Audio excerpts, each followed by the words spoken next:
Care2Share embarked upon its annual medical and dental mission in Vietnam in March 2026.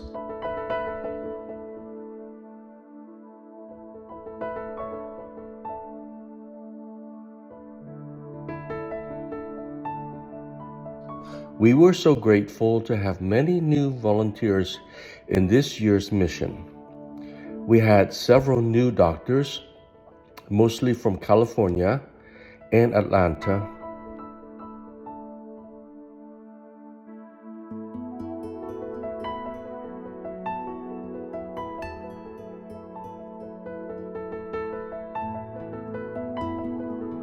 This is the first time we have an optometrist to examine and provide glasses to the near and far-sighted. One family from California also joined us for the first time on the mission. A number of these volunteers continue to collaborate with the Care2Share organization after the mission in one capacity or another, with mostly long-term commitments.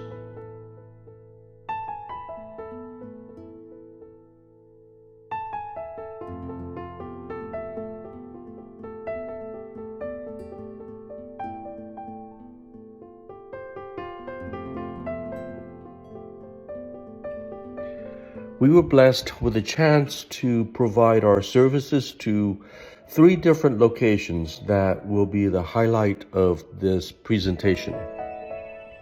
First of all, we would like to acknowledge the Care2Share of the Carolinas organization for introducing us to a Buddhist temple in Soc Trang, which is in the deep southwest of Vietnam.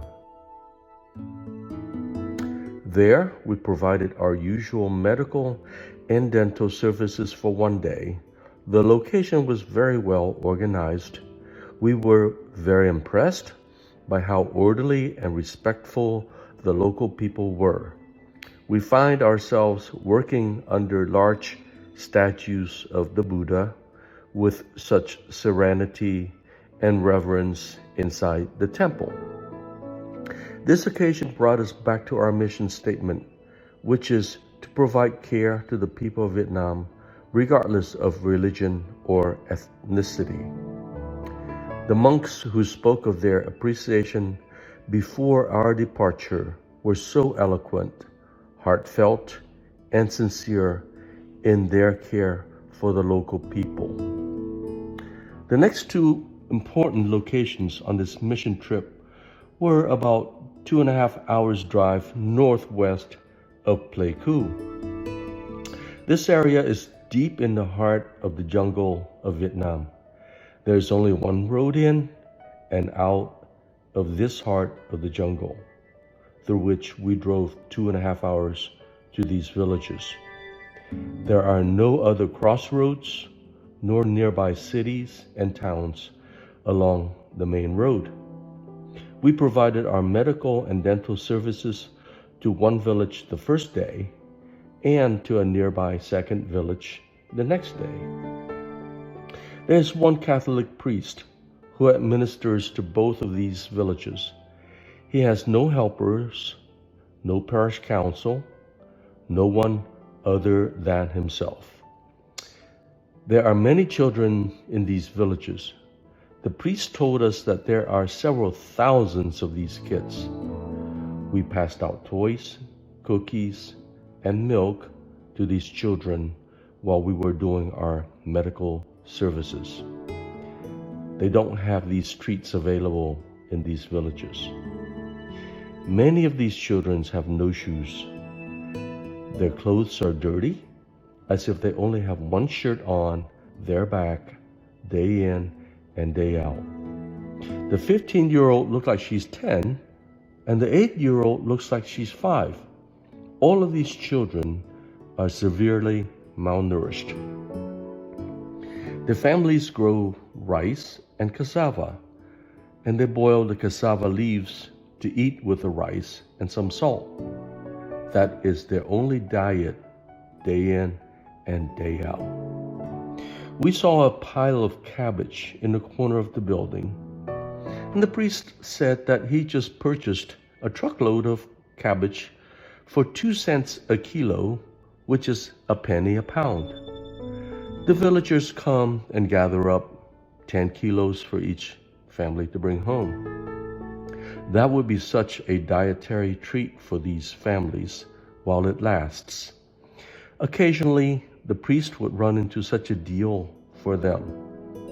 The cabbage would be trucked from some farm far away into the heart of the jungle for these villagers. I was helping one of these little girls to carry the 20-pound cabbage to her house. I had to climb down the mountain and sometimes have to drop down some slope and finally reached her house through the dirt path. When I finally reached her house, she slid down a 10-foot drop and waited for me to climb down. But at 62-year-old, I am not that nimble, so I dropped the sack of the cabbage, which, surprisingly, she caught and carried into her house. There are no roads in these places. I have never seen such a primitive and isolated villages as these. Nobody comes to these villages deep inside the jungle, and the villagers have no means of transportation to drive 2.5 hours out either. When we left the villages, many of us had the deep desire within our heart to do something for these people. One doctor concluded that she will put her efforts into providing medication for the children to counteract the issues of worms and parasites. Another doctor came up with an idea for some handicraft for these villages. There is no source of water other than a creek which they come down and draw water for drinking and washing. The priest proposed to Care2Share that 5 kilometers up the mountain there is a source of spring water which he wants to tap for these villages. Some volunteers from the mission trip immediately gave from their pocket the money to purchase 5 kilometers of plastic pipes to bring that water down to the village. Being natural spring water, it flows constantly with high pressure due to the drop in elevation. Now, that water is at the village, but it needs a means for distribution and storage for the villagers to come and draw clean drinking water. We just sent them the money for the extra pipes and 6 tanks at the village level. We cannot wait to see the difference that would make for these people there. There is so much that we can do for these primitive villages, such as scholarship for the children to continue education beyond the 5th grade, safe drinking water and proper health care, as we have started doing, is another battlefront that can improve their lives. The third issue is of nutrition is a big challenge for us to find a solution. But Care2Share will continue to collaborate with the priest to find another answer over time.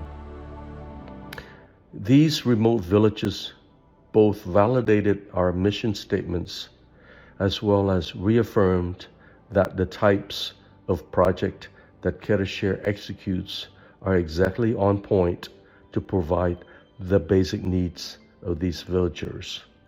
In 2025, major project categories like safe drinking water, providing houses, providing scholarships, and emergency relief for the typhoon victims were equally split in the amount of money that we spent on these projects.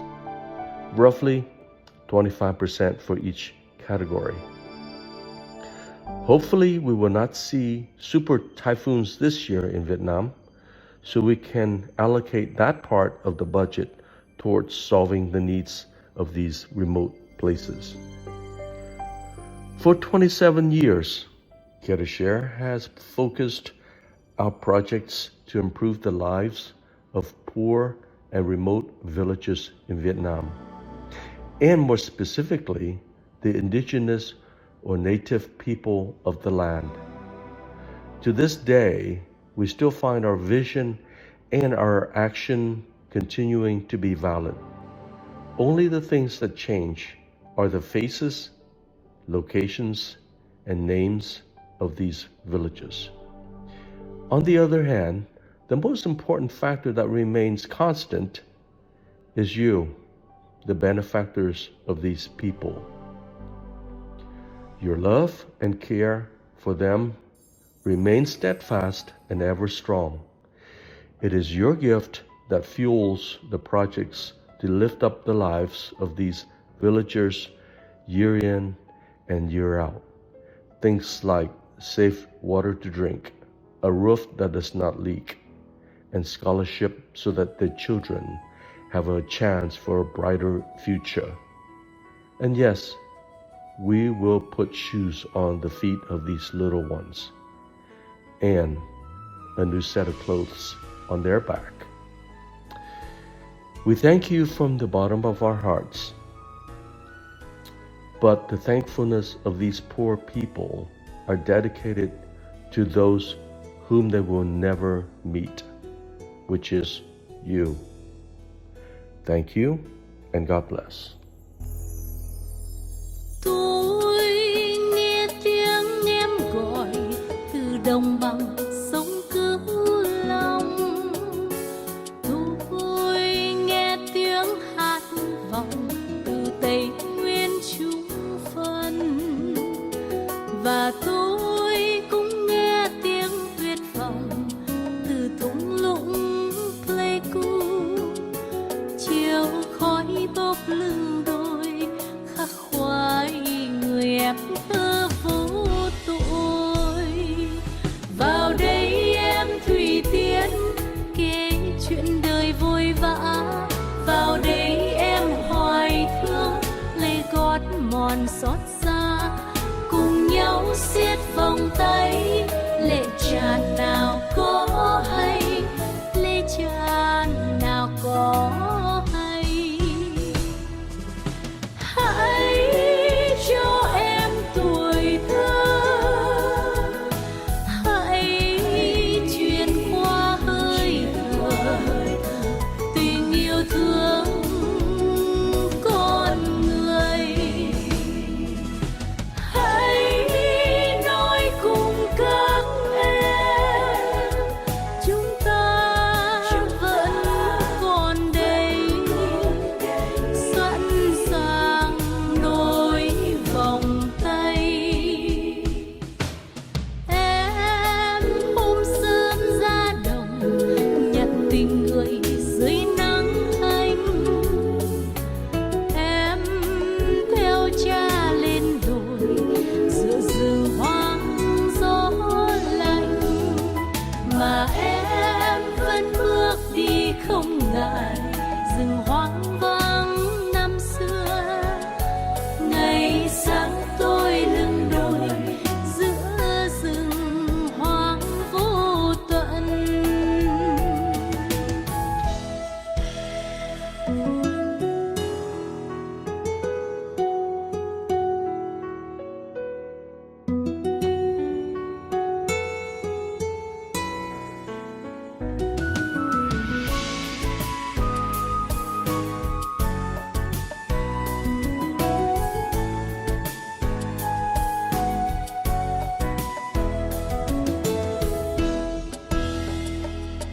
Vào đây em thủy tiên kể chuyện đời vội vã. Vào đây em hoài thương lê gót mòn xót xa. Cùng nhau siết vòng tay lệ tràn